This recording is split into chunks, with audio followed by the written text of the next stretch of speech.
উদ্যোক্তাই যখন হবেন তখন পড়াশোনা করার কি দরকার, এরকম প্রশ্নের সম্মুখীন আমাকে অনেক হতে হয়েছে এবং এখনো এই ধরনের প্রশ্ন করা হয়। আসলে পড়াশোনাটা সব ক্ষেত্রেই দরকার, বিশেষ করে একটা বিজনেস করতে গেলে আমার মনে হয় পড়াশোনাটারও দরকার থাকে, কারণ একজন শিক্ষিত না হলে সব দিকে আপনার পরিচালনা করা সম্ভব হয় না। এটা হচ্ছে আমার স্কুল। এটা হচ্ছে আমি এখানে স্কুল জীবন শেষ করেছি, তারপরে আমি অন্য একটা কলেজে পড়তাম। তো পড়াশোনা একটা ভালো রেজাল্ট নিয়ে আমি স্কুল থেকে বের হয়েছি, একটা সম্মানজনক রেজাল্ট নিয়ে। তারপর আমি আসলে বিবিএ করি। বিবিএ কমপ্লিট কর যখন আমি বিবিএ পড়ি তখনই আমার একটা মনে মনে চিন্তা ছিল যে আমি বিজনেস করব। কারণ বিবিএ যারা করে তারা জানে, কারণ ওখানে পড়াশোনাটার মেইন টপিক থাকে হচ্ছে বিজনেস নিয়ে। তো আমার আসলে আগে থেকেই বা বিবিএ পড়ার আগে আমি স্কুল জীবন থেকে আমার একটা ইচ্ছা ছিল যে আমি নিজে কিছু করব। আবার এটা হবে না যে আমি হয়তো জবে ট্রাই করে করে তারপর আমি বিজনেসে এসেছি। আসলে আমি শুরুতেই বিজনেস শুরু করা আমার, আমি আসলে কোথাও কোনো চেষ্টা করি নাই বা কোনো আসলে জবের জন্য যে মানুষ পড়াশোনা করে বা ইন্টারভিউ দেয় এরকম আমি আসলে কিছু করি নাই। আমার জীবনের প্রথম শুরুটাই হচ্ছে বিজনেস দিয়ে। তো সেখান থেকে বলা যায় যে আমার এটা অনেক আগে থেকেই শখ ছিল এবং আমি নিজের শখটা পূরণ করতে পেরেছি। স্কুল জীবনে হচ্ছে আমার অনেকেই ভাবে যে হয়তো ভালো রেজাল্ট না করতে পারলে তাদের আর কিছু করার থাকে না বা জব হয় না এরকম। জব করতে গেলে যেরকম একটা ভালো রেজাল্টের দরকার আছে, একজন উদ্যোক্তা হতে গেলেও একটা ভালো রেজাল্টের দরকার আছে। তো এই স্কুলের সাথে আমার অনেক স্মৃতি জড়িয়ে আছে, কারণ এই স্কুলটাতে আমি পড়েছি, আমার ফ্যামিলির অনেকে এখানে পড়াশোনা করেছে এবং এখন আমার ছেলেকে এখানে দিতে পেরেছি। এই জন্য আমি নিজে থেকে খুবই আনন্দিত, কারণ আমার একটা ইচ্ছা ছিল যে আমার এই স্কুলটাতে আমার ছেলে আমার আমার যে সন্তান হবে তাকে যেন আমি দিতে পারি। তো আল্লাহ আমার সেই ইচ্ছাটা পূরণ করেছে, কারণ আমি হয়তো অন্য জায়গায় দিতে পারতাম, কিন্তু আমার আসলে নিজের একটা ইচ্ছা থেকে এবং যেহেতু আমি আমার হাজব্যান্ড আমরা দুইজনে এখানে পড়াশোনা করেছি, তো সেখান থেকে আমাদের খুব ইচ্ছা ছিল যে স্কুলে আমার ছেলে পড়বে। তো সেইভাবে স্কুলে দেয়া আমার ছেলে এখন পড়ছে। স্কুলের সাথে আসলে আমাদের অনেক স্মৃতি জড়িয়ে আছে। আমরা এই স্কুলে যে কোনো কিছু হলে বা যে কোনো প্রোগ্রাম হলে আমরা এখানে ছুটে আসার চেষ্টা করি, কারণ আমাদের অনেক আবেগ জড়িয়ে আছে স্কুলের সাথে।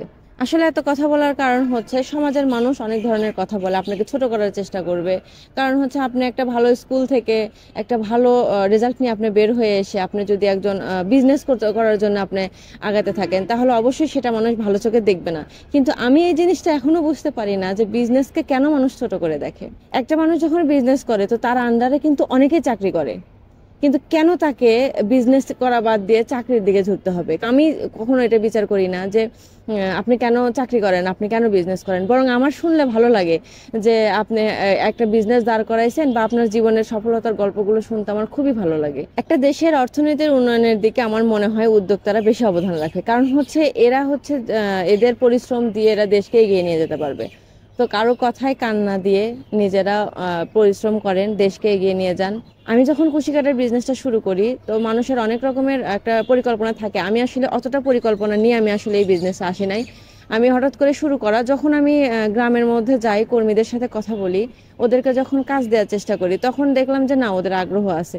তো ওরা কাজ নেওয়ার পরে আমার কাজের মাধ্যমে যখন ওরা টাকা পাওয়া শুরু হলো এবং ওরা যখন স্বাবলম্বী হতে শুরু করলো, এই জিনিসটা আমাকে আরো এগিয়ে যেতে সাহায্য করছে। কারণ আমি নিজের প্রয়োজনে না, শুধু গ্রামে এমনও মানুষ পেয়েছি যারা আমার থেকে কাজ নিয়ে কাজ করে সেই টাকা দিয়ে নিজেদের পড়াশোনা করে এবং হচ্ছে স্কুলের বেতন দেওয়া থেকে শুরু করে বই কেনা, যেগুলো দেখা যেত তারা আগে পরিবার থেকে পাইতো না। বা গ্রামের মধ্যে কিন্তু এখনো আছে যে সন্তানদের পড়াশোনা করানোর খরচ চালানো খুব কষ্ট হয়ে যায়।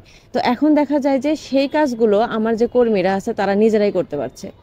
তো এই জন্য নিজের কাছে খুব ভালো লাগে যে আমি মানুষকে সাহায্য করতে পারছি, এখানে আমার দেশের একটা জন্য আমি কাজ করতে পারছি, আমি গরিব মানুষকে সাহায্য করতে পারতেছি।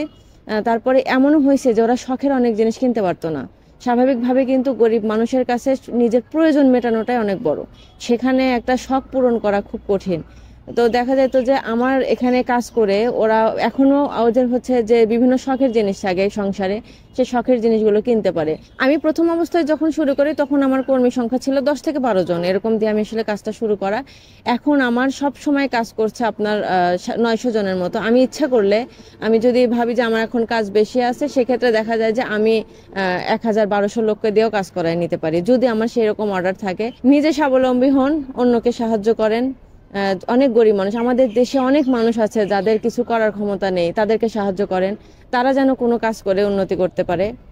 দেশের জন্য কাজ করেন, কে কি বললো সেদিকে কান দেওয়ার কোনো দরকার নেই।